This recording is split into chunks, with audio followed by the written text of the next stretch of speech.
Hello friends, study class में आपका स्वागत है।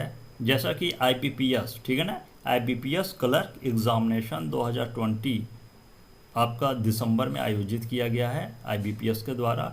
और इस समय फॉर्म ऑनलाइन, सितंबर महीने में इस समय ऑनलाइन फॉर्म भरा जा रहा है। और मैं समझता हूँ कि सितंबर, अक्टूबर और नवंबर, ठीक है, कुल 3 महीने आपके पास प्रैक्टिस करने के लिए, अभ्यास करने के लिए इस परीक्षा में पूरे 3 महीने का समय आपके पास है, कुल 90 दिन। तो मैं ऐसा प्रयास करूँगा कि इन 90 दिनों में, ठीक है ना, इन 90 दिनों में रीजनिंग के 90 प्रकार के प्रश्न, 90 प्रकार के प्रश्नों को आपको सॉल्व कराओ, जिससे किसी भी प्रकार का पेपर में कितना भी घुमावदार या किसी भी प्रकार का ऐसा प्रश्न न छूटने पाए कि आपको कुछ लगे कि हाँ शायद ये प्रश्न लगवाया नहीं है। ऐसा हो सकता है कि कुछ नए प्रकार के प्रश्न पूछे जा सकते हैं, लेकिन ज़्यादा से ज़्यादा कवर हो, ज़्यादा से ज़्यादा प्रश्न यहाँ ऐसा सॉल्व करवाऊँगा हर प्रकार के प्रश्नों को कि शायद ही कोई प्रश्न छूटे, ऐसी कोशिश रहेगी। तो आज रीजनिंग में 90 दिनों में 90 प्रकार के प्रश्नों को लगवाने का प्रयास करूंगा, और इसमें किसी भी प्रकार का प्रश्न छूटे ना, ठीक है ना। उसकी वैरायटी, कोई ऐसा प्रश्न की ऐसी वैरायटी ना हो जो यहाँ पे सॉल्व ना हो, ऐसी कोशिश रहेगी कि ज़्यादा से ज़्यादा क्वेश्चंस आपके सेम टू सेम यहाँ लगवाए हुए हों। तो मैं समझता हूँ कि आज रीजनिंग का ये क्वेश्चंस मैंने लिया है, और यह क्वेश्चंस बहुत ही पॉपुलर, ठीक है ना, बैंक परीक्षाओं में यह प्रश्न अक्सर ही पूछ लिया जाता है। तो प्रश्न क्या लिखा हुआ है यह देखते हैं कि यदि, ठीक है ना, प्रश्न में पहली लाइन है, वह लिखा हुआ है कि यदि, यह रीजनिंग का ही क्वेश्चन है, ठीक है, ध्यान दीजिएगा। प्रश्न में पहली लाइन लिखी हुई है कि यदि प्लस का अर्थ भाग, माइनस का अर्थ जोड़, गुणा का अर्थ घटाओ और भाग का अर्थ गुणा हो, तो निम्नलिखित समीकरण का मान क्या होगा, ठीक है ना। और नीचे इस तरह का एक समीकरण दे देता है जिसमें हमें चिन्ह बदलने होते हैं, ठीक है ना। ये जो बीच में चिन्ह दिया हुआ है, गुणा, प्लस, माइनस और भाग, यह चारों चिन्ह बदले जाएंगे, और वह बदले जाएंगे प्रश्न के अनुसार। प्रश्न में जिस भी अनुसार चिन्ह बदलने का निर्देश दिया हो, उसी को ध्यान में रखते हुए बहुत ही सावधानी से हम यहाँ पर जो भी मार्क, जो भी चिन्ह दिया है उसे बदलेंगे, लेकिन वो प्रश्न के अनुसार ही बदलना होगा। अगर प्रश्न के अनुसार हम बिल्कुल सही सही चिन्ह नहीं लगाएंगे समीकरण में, तो प्रश्न को 100% शायद ही सॉल्व हो पाए, उसमें ज़रूर कुछ न कुछ अंतर हो जाएगा, ठीक है ना, और आंसर सही सही नहीं आएगा। इसलिए मैं यहाँ ये कोशिश करता हूँ, प्रश्नों को समझाने का प्रयास इसलिए मैं डिटेल करूँगा कि क्योंकि पहली बार यदि कोई कैंडिडेट, ठीक है, जैसा कि मैंने पहले भी बताया है कि कोई कैंडिडेट यदि पहली बार परीक्षा में बैठ रहा है, तो उसे यह ज़्यादातर मालूम नहीं होता है कि किस किस तरह के प्रश्न आएंगे।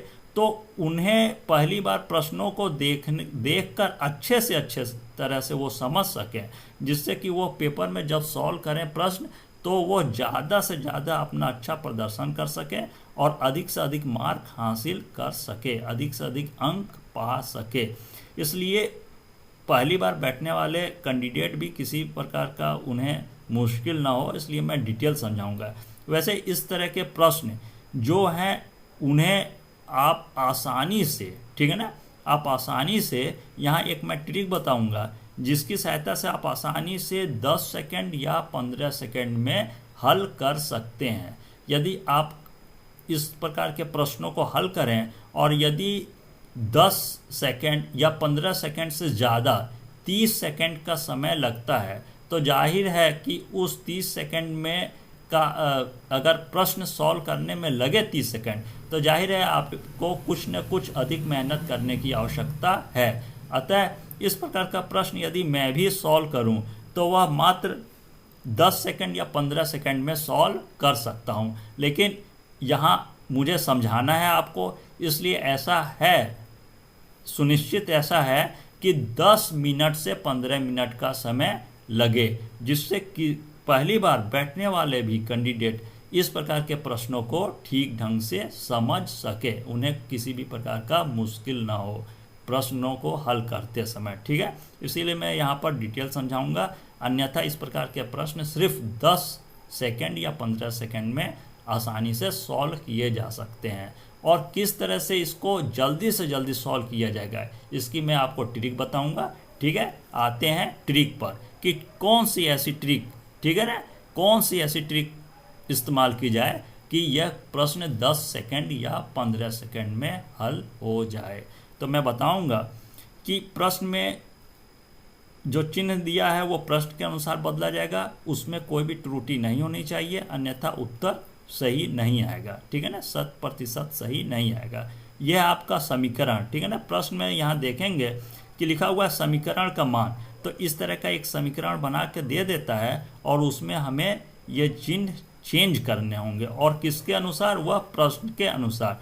तो सबसे पहले चिन्हों को चेंज करने के लिए यह जो 14 लिखा हुआ है, ठीक है ना, 14, 22, 11, 8, 2, इसको आप जस्ट तुरंत ही 14 के नीचे 14 लिख लेंगे। ठीक है ना, जैसा कि यहाँ मैंने पहले ही लिख दिया है कि 14 के नीचे आप 14 लिख देंगे, 22 के नीचे 22, 11 के नीचे 11 और 8 के नीचे 8, 2 के नीचे 2 लिख देंगे। ठीक है ना, इस तरह से आप 14 के नीचे 14, मतलब जो अंक है उसके जस्ट नीचे वही अंक हमें तुरंत लिखना होगा बिना समय गंवाए। ठीक, उसके बाद प्रश्न को बहुत ही ध्यान से देखेंगे और प्रश्न में किस अनुसार आपको चिन्ह बदलना है वह बहुत ही सावधानी पूर्वक पढ़कर हम चिन्ह को बदलेंगे। जैसा कि लिखा हुआ है कि प्लस का अर्थ भाग, ठीक है ना, अब समीकरण में जहाँ भी प्लस है वहाँ हो जाएगा भाग का चिन्ह। तो देखते हैं प्लस का चिन्ह कहाँ है, प्लस का चिन्ह आपका ये है, तो इसके जस्ट नीचे आपको भाग का चिन्ह करना होगा। ठीक है ना, प्लस को भाग में चेंज करना होगा। उसके बाद आगे है क्वेश्चन में कि माइनस का अर्थ जोड़, मतलब समीकरण में जहाँ भी माइनस है वहाँ हमें जोड़ का चिन्ह लगाना है। तो समीकरण में साफ साफ दिख रहा है कि ये माइनस का चिन्ह है, यहाँ हमें जोड़ का चिन्ह लगाना चाहिए। ठीक, उसके बाद प्रश्न में दिया हुआ है कि गुणा का अर्थ घटाओ, मतलब गुणा का अर्थ घटाओ मतलब माइनस। तो सबसे पहले ही गुणा का चिन्ह दिया हुआ है, यहाँ हमें माइनस का चिन्ह लगाना होगा। उसके बाद सबसे लास्ट में प्रश्न में दिया हुआ है कि भाग का अर्थ गुणा, मतलब समीकरण में जहाँ भी भाग का चिन्ह होगा वहाँ गुणा का चिन्ह लगाकर हल करना होगा।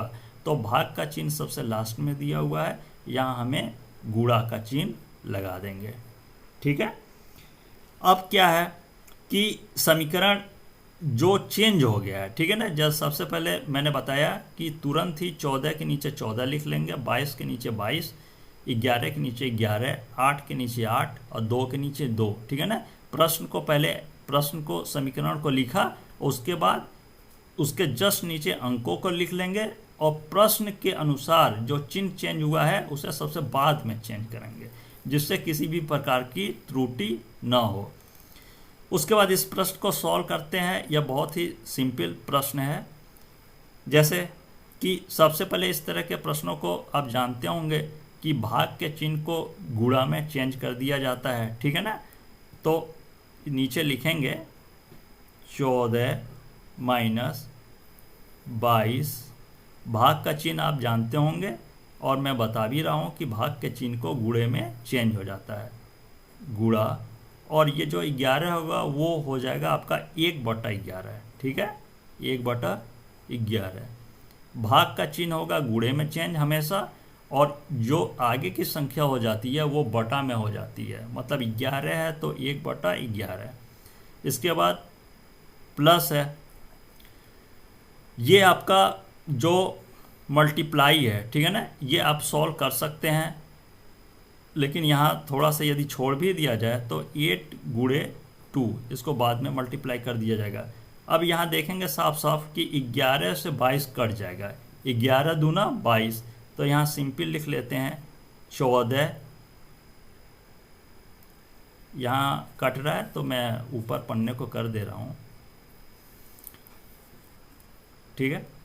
यहाँ 11 से ये 14 लिख दिया। अब यहाँ पर 11 से आप देखते होंगे साफ साफ कि 22 कट जाएगा, 11 दूना 22, तो 14 माइनस 11 दूना 22, ठीक है ना, ये कट जाएगा। अब यहाँ 2 आया, उसके बाद प्लस है, प्लस लगा दिया, फिर इसको यहीं सॉल्व कर लेते हैं, 8 दूना 16, 16 लिख देंगे, ठीक है, इसकल टू। अब क्या होगा कि ये आपका जो है इसमें सबसे पहले इस तरह में जो प्लस है वो प्लस को पहले जोड़ देंगे और उसके बाद जो माइनस है उसे माइनस कर देंगे, ठीक है ना।